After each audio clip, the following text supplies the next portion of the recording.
Goiás e Vila, para mim, é uma paixão.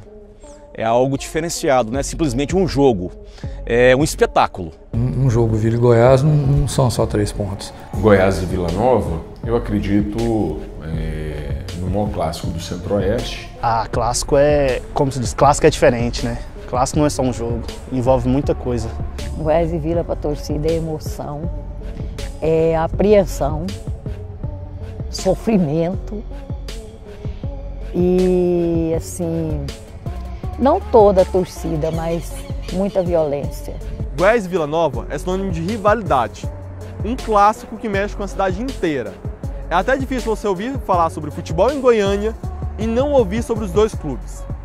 Donos das maiores torcidas, dos maiores títulos regionais, os dois competem para saber quem é o dono da cidade. Os dois são responsáveis por jogos memoráveis, que a torcida não esquece e nem deixa o rival esquecer. Tem um jogo memorável aí, eu era bem pequenininho, não tava, que é o 5-3, né? Esse jogo aí, sinceramente, ficou guardado na memória de quem estava lá. Meu pai estava, eu não estava, eu era muito pequeno, meu pai não me levava em Vila Nova e Goiás, né, na época. Esse jogo ficou guardado no coração. O clássico do 5-3 foi um clássico em que o Vila estava na desvantagem de 3-0. Nós tínhamos um treinador que era adorado por todos os jogadores, que é o Tata, e eu senti, depois do resultado final, que ele teve assim, a maior participação em relação àquele resultado. Ué, esse 5-3 foi o caos, né? Nós estávamos ganhando de 2-0 e tomamos 5-3. Não foi brincadeira aquilo lá, não. Doeu essa derrota? Ave Maria, dói até hoje. É brincadeira. O 6-1 não. O 6-1 foi de uma equipe madura, de uma equipe que era extremamente superior. O jogo foi muito bom. A gente começou perdendo, né, de 1-0. Quando tomou esse gol, o que você achou que ia acontecer? Que vinha outra derrota? No momento eu pensei, meu Deus, vamos perder de novo. Mas aí o Goiás deslanchou e foi fazendo os gols, né? Naquele tempo nós tínhamos jogadores muito bons. E acabou no 6-1, foi maravilhoso. Mas foi tenso o começo, o 6-1, né? Porque eles estavam assim achando que eles eram os maiores, né? Porque eles tinham ganhado de nós de 5-3, né? Aí nós devolvemos 6-1 para eles, isso não sai da cabeça. Em 73, eu acho que é a certidão de nascimento da rivalidade entre o Vila Nova e o Goiás. Porque em 73 nós tivemos aquele famoso campeonato, aquele jogo que terminou de madrugada. Você deve ter lido a respeito. Foi a decisão do Campeonato Goiano de 73. O Vila ganhou a primeira partida e o Goiás ganhou a segunda partida. Aí foi para a prorrogação, terminou 0-0 e aí foi para os pênaltis e o Vila foi campeão. E esse jogo teve muita confusão, ele já começou 9 da noite e ele foi parar no outro dia, entendeu? Então, assim, é um jogo que ficou para a história, essa decisão do Campeonato de 73. E dali para frente, essa rivalidade ficou consolidada. Embora nos últimos anos tenha tido essa grande ascensão do Atlético Goianiense, mas sem dúvida nenhuma que historicamente, né, Goiás e Vila tem sido o grande clássico do Centro-Oeste, tem sido essa disputa constante, né? O Goiás detentor da maior torcida, né? O Vila Nova é uma torcida que tem uma grande identidade com o seu clube. Então isso tudo nutre, né? Essa disputa, tudo isso nutre a rivalidade. Goiás se tornou uma potência no futebol goiano, com vários anos depois de Série A, e aí foi aumentando muito a rivalidade com o Vila, porque o Vila no início da década de 80, ele sagrou-se tetracampeão goiano. E após esse tetra do Vila aqui em Goiás, o Goiás passou basicamente a ganhar todos os títulos aqui no nosso estado, né? Aí ficou muito focado no nosso futebol. Ora o Goiás é campeão, ora o Vila. Muito direcionado, né? Da década de 80 para cá, entre Goiás e Vila.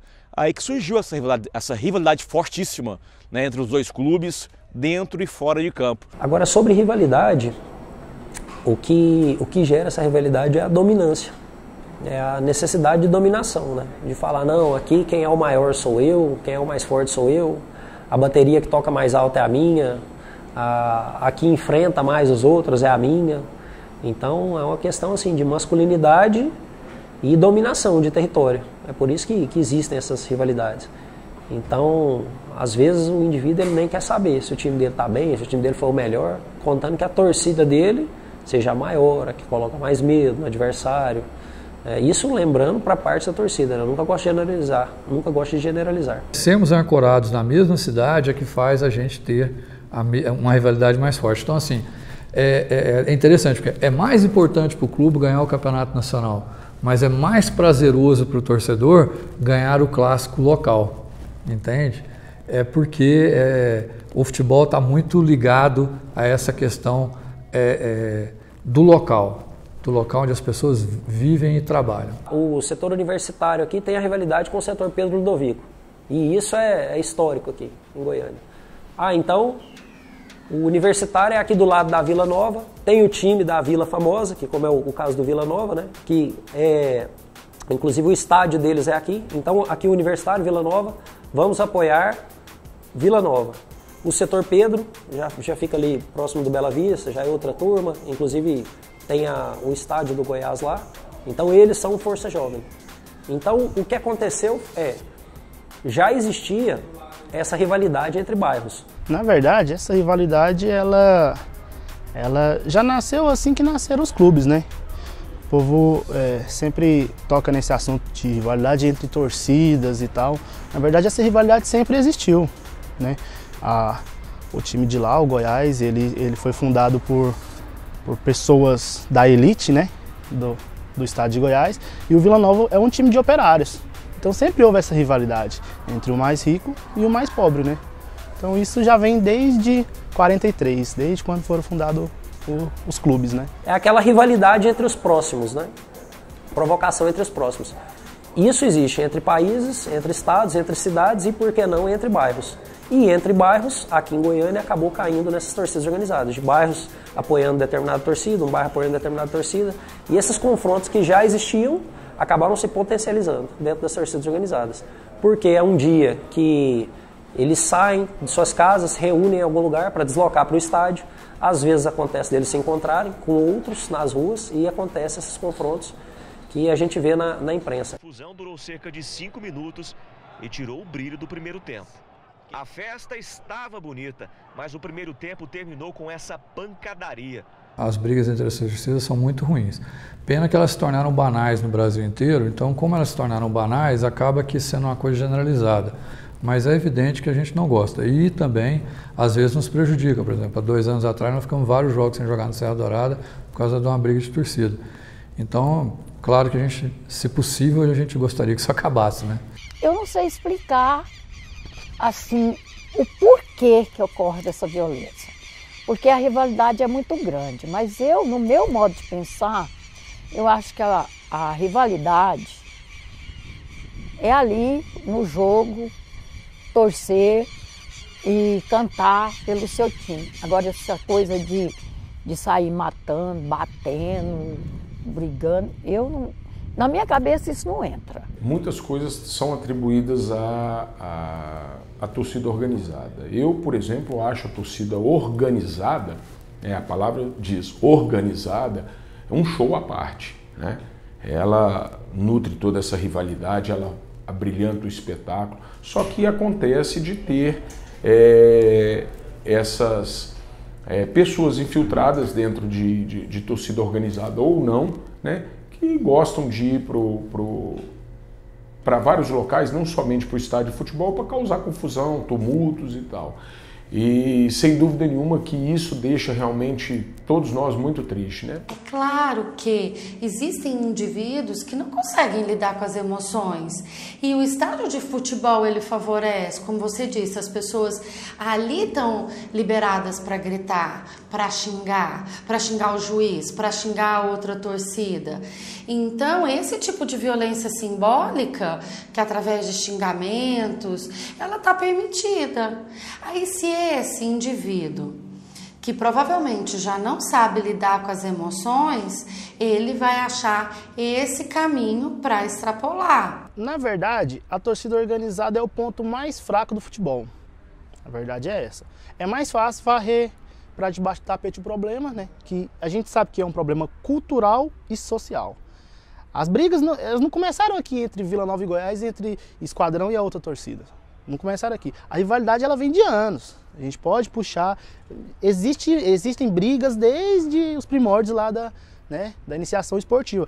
Então não é uma coisa que, vamos ter que acabar com a torcida organizada. Já tentaram acabar com a torcida organizada. Não resolveu o problema.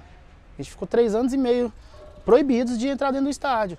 Os caras que iam para brigar, eles iam e brigavam sem uniforme. O futebol não é feito para violência. Antigamente, no tempo que eu comecei a torcer, até mesmo depois que inaugurou o Serra Dourada, a gente não tinha torcida separada. Sentava todo mundo junto, cantava todo mundo junto, perdia, curtia um com o outro, mas não tinha essa brigaiada. Depois começou, nunca mais parou. Marginais de vândalos infiltrarem nas torcidas e provocarem as brigas, né? Essa violência. Não sei se esse é o grande fator motivante da violência. Embora não seja com essa frequência que a imprensa mostra, eles são menos, não são tantos confrontos. Do jeito que a imprensa mostra, parece que é todo dia. A mídia tem uma influência poderosa sobre o público receptor. Ela potencializa comportamentos, ela potencializa padrões de consumo, ela constrói uma cultura do consumo, ela constrói também, por extensão, uma cultura, no caso, uma cultura da violência. Eu concordo com uma coisa, a notícia ruim ela sempre tem mais penetração e mais poder de expansão do que a notícia boa. Notícia boa, ela não tem tanta força. Infelizmente é uma verdade do ser humano, porque é o ser humano que consome essa notícia. Então talvez possa acontecer isso, que tenham menos brigas do que aparece na imprensa. Mas se fosse, isso não é culpa da imprensa, porque é natural que tem um jogo, 90 minutos do jogo e 5 minutos de briga, aquela briga vem para o noticiário. Faz parte, infelizmente, do jornalismo. Porque, na verdade, o consumidor da notícia, ele gosta de consumir essa notícia. Então, talvez isso aconteça. Mas eu acho que a mídia tem muita culpa nessa violência. Porque, assim, um jogador fala uma coisa, eles levam lá no outro clube, fulano falou isso e isso, às vezes distorcida.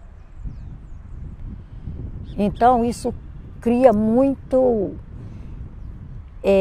como que eu vou falar? Cria muita expectativa, às vezes raiva, né? Porque o ser humano, ele é muito complicado.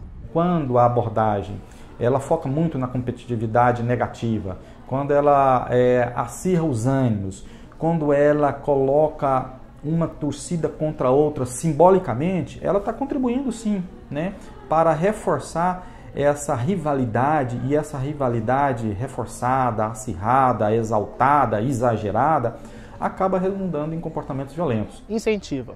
Eu não vou dizer para você que 50% da culpa da violência entre torcidas é da mídia. Não é. A gente sabe que a gente tem a nossa parcela de culpa sim, e é grande sim.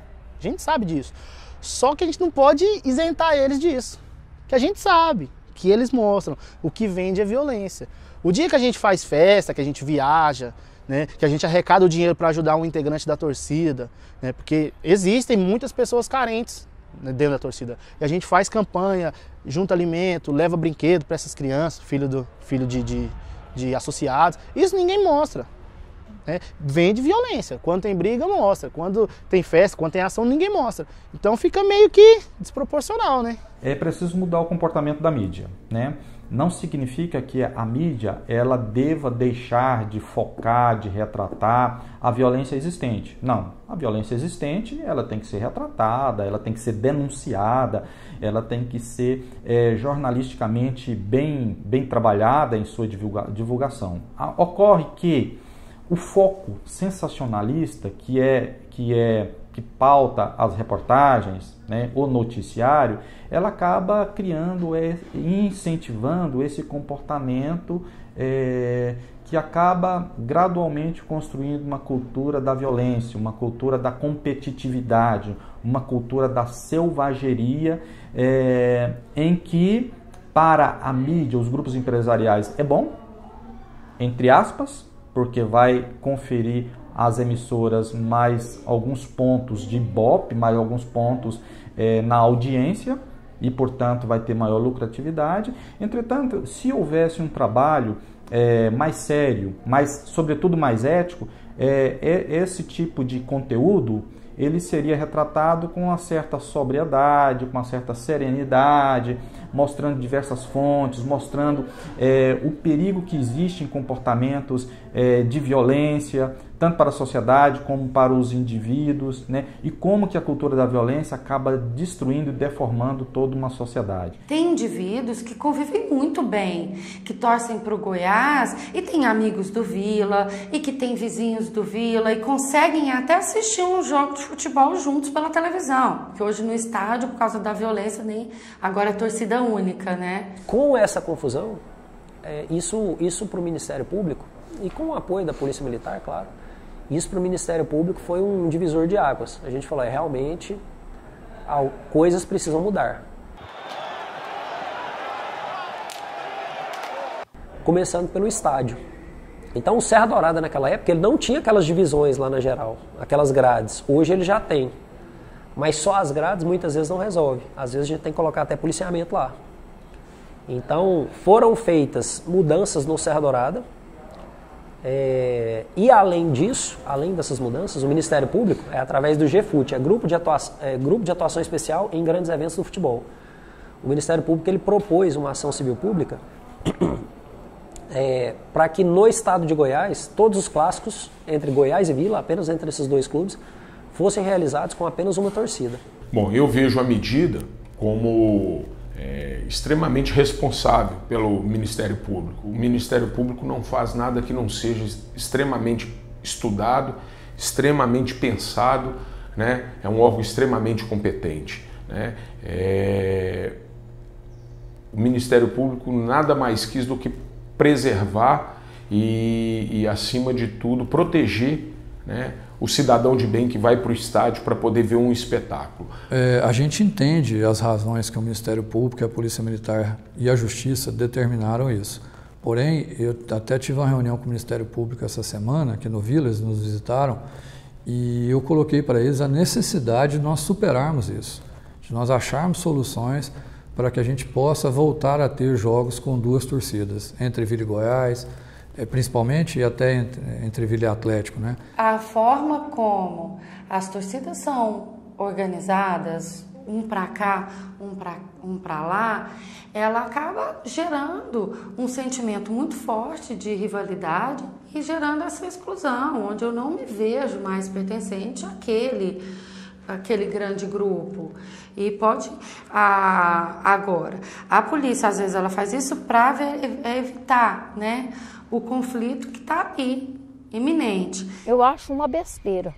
A palavra que eu posso falar é essa. Uma besteira, porque não vai as duas torcidas para o estádio, aí uma fica de fora. Quando a outra sai, as brigas continuam de fora. Então não resolveu nada. Olha, na verdade, eu acho que clássico de torcida única, ele é mais perigoso do que o clássico de duas torcidas. Porque o clássico de duas torcidas, você tem um efetivo da polícia preparado para aquele dia. Os trajetos das duas torcidas são diferentes, não se encontram em lugar nenhum da cidade, né? Eles fazem uma rota totalmente diferente. E dentro do estádio, é quase que impossível as duas se encontrarem. Pela divisão que tem, o Serra Dourada é um estádio muito grande. Você tendo classe de torcida única, você tem uma só torcida dentro do estádio. É mais fácil de controlar dentro do estádio. Só que lá na periferia, onde também existe rivalidade, um jogo ele não acontece simplesmente dentro do campo de futebol. Sem dúvida nenhuma que isso tira o brilho do espetáculo.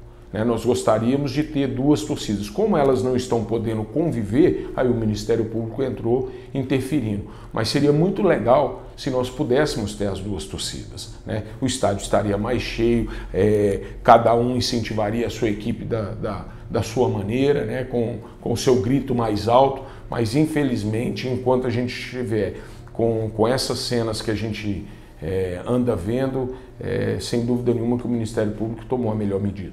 Então aí a gente precisa vigiar e punir para que esses comportamentos não ocorram. O que na verdade a gente deveria era ter feito antes. A gente deveria ter ensinado o respeito, a solidariedade, o amor ao próximo, para que a gente pudesse viver em sociedade. Mas a gente não faz isso. A gente precisa de mecanismos de punição para as coisas que não estão internalizadas. O que prejudica a ida do torcedor no estádio é a violência. Então, às vezes, se a violência estiver grande mesmo, é até melhor a torcida única. Eu acho errado, totalmente errado, porque compete às autoridades dar a segurança. A segurança. A partir do momento que você assume que não dá conta de comportar um jogo no estádio com duas torcidas, você está sendo incompetente, não? Não sei. Deixa a pergunta no ar para quem está assistindo esse vídeo. Dois times, duas cores. Um clássico que não tem como traduzir em palavras, mas uma cor os une. O branco, uma cor que simboliza a paz. Nós temos a humildade de saber que eles estão mais organizados que a gente.